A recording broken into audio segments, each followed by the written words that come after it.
The cherry blossoms were in full bloom, painting the streets of Kyoto in shades of pink and white.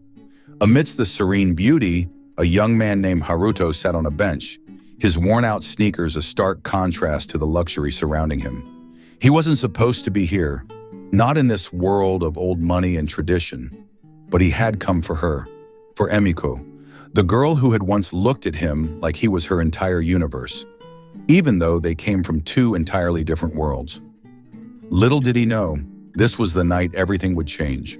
Haruto was a scholarship student at Kyoto University, where the elite sent their children to study.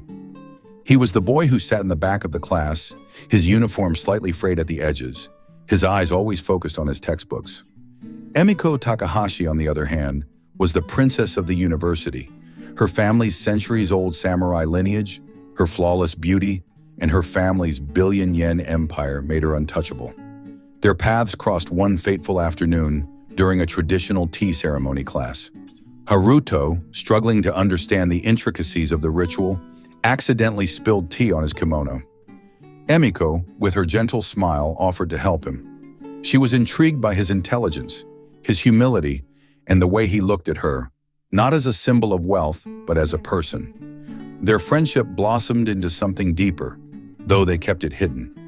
Emiko knew her family would never approve of a relationship with a boy who couldn't even afford a proper kimono. But for the first time in her life, she felt alive, seen, and loved for who she truly was. Enter Kaito Nakamura, the heir to a rival Zaibatsu business conglomerate.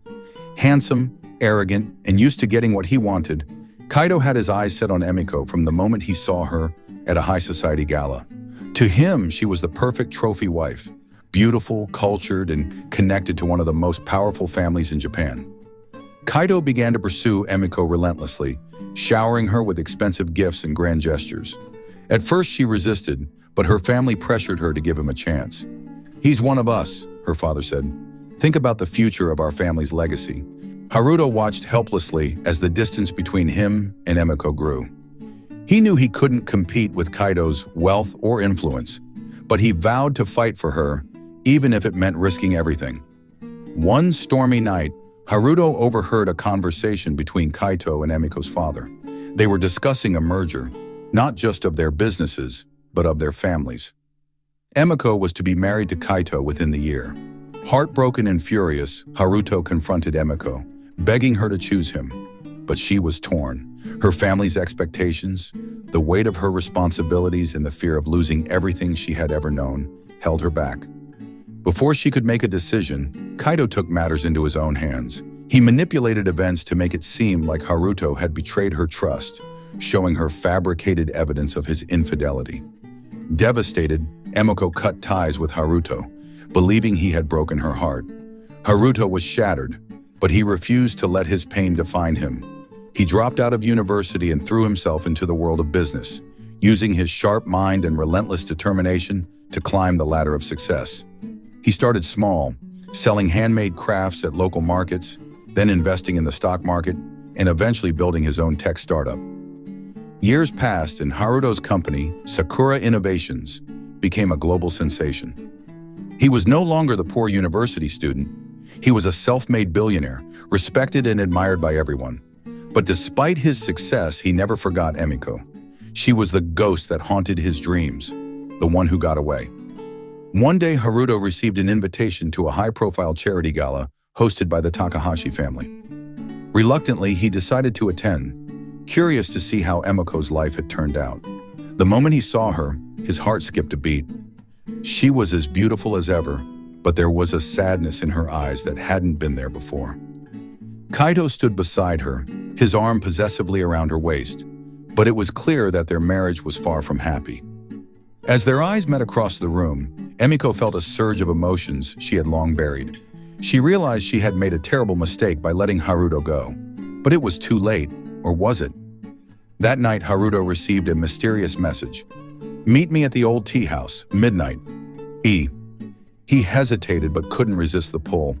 When he arrived, Emiko was waiting for him, tears streaming down her face. She confessed that Kaito had been controlling and abusive, and she had only stayed with him out of fear and obligation. "I never stopped loving you," she whispered. But before Haruto could respond, Kaido appeared, his face twisted with rage. He had followed Emiko and wasn't about to let her go.